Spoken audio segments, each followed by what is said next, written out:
मानव समाचार, मानवता के हक में।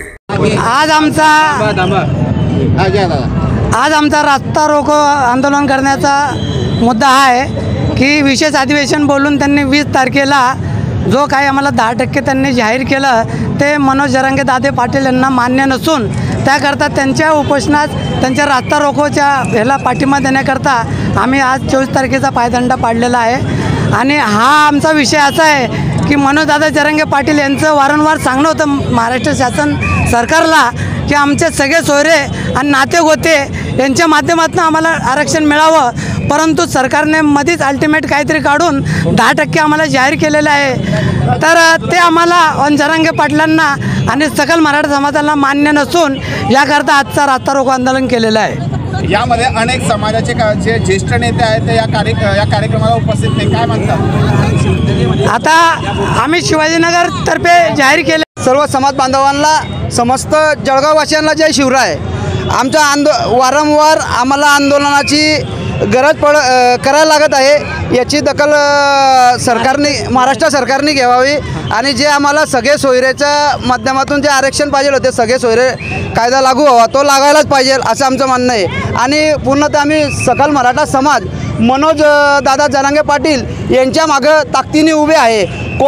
त्याच्यात एक कोणी फुटलं कोणी काय केलं हे यांच्याशी आम्हाला काही घेणं देणं नाही आहे, कारण की त्यांना जर समाजाचं काही घेणं असतं तर त्यांनी काही गोष्टी ज्या एवढ्या मोठं कार्य करत असताना माणूस चुकत असतो, जर कुठं चुकी झाली असेल तर त्यांनी पोटात घालावी आणि त्यांनी काय बडबड करते त्याच्याकडे समाज काही लक्ष देणार नाही। आणि मनोज दादा जरांगे पाटील यांच्या मागं समाज पूर्ण ताकदीने उभा आहे आणि राहणार। आज काय केले तुम्ही? आज काय केले?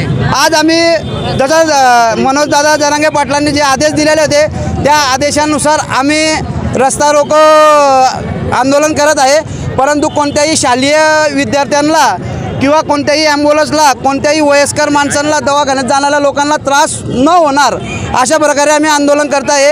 आणि अजून एक गोष्ट की आम्ही सर्व प्रशासकीय अधिकारी जे आहे त्यांचे सर्व सकल मराठातर्फे आम्ही मनापासून धन्यवाद आणि आभार व्यक्त करतोय। समाजातील काही ज्येष्ठ नेते असे आहेत की ते या आंदोलनामध्ये सहभागी नाहीये, काय वाटतं तुम्हाला? आता तो त्यांचा प्रश्न आहे, कारण की त्यांनी तर ताकदीने उभे राहायला पाहिजे। समाजाच्या ज्येष्ठ नागरिकांनी पुढे यायलाच पाहिजे होतं, परंतु जरी समाजाचे ज्येष्ठ नागरिक नसे आले तर महिला वर्ग आलेला आहे ना।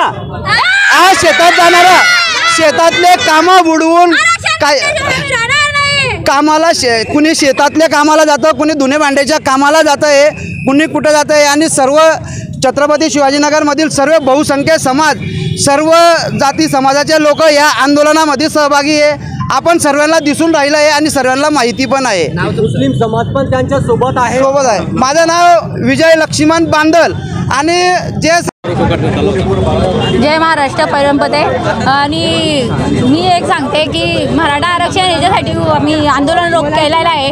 आम्हाला सरकार एक सांगते आणि काय म्हणतात मनोज दादा जरांगे पाटलांना म्हणतात की बा काही ना काही तुटी आणून सण माघार घेत राहतात। आम्हाला म्हणता आरक्षण मिळेल आणि नंतरून म्हणता की बा फक्त मराठ्यांना मिळेल, क्षत्रियपट्टी मराठ्यांना, आणि आम्हाला सगळ्या मराठ्यांना पाहिजे नाही सरसकट सगळ्या मराठ्यांना पाहिजे नाही याच्यासाठी। आणि आज आम्ही शांततेत आंदोलन केलेलं आहे, पण याच्या पुढं आम्हाला आरक्षण नाही मिळालं तर आमची म्हणजे मनोज दादा जरांगे पाटलाविषयी काय वाटतं आपल्याला, काय सांगा?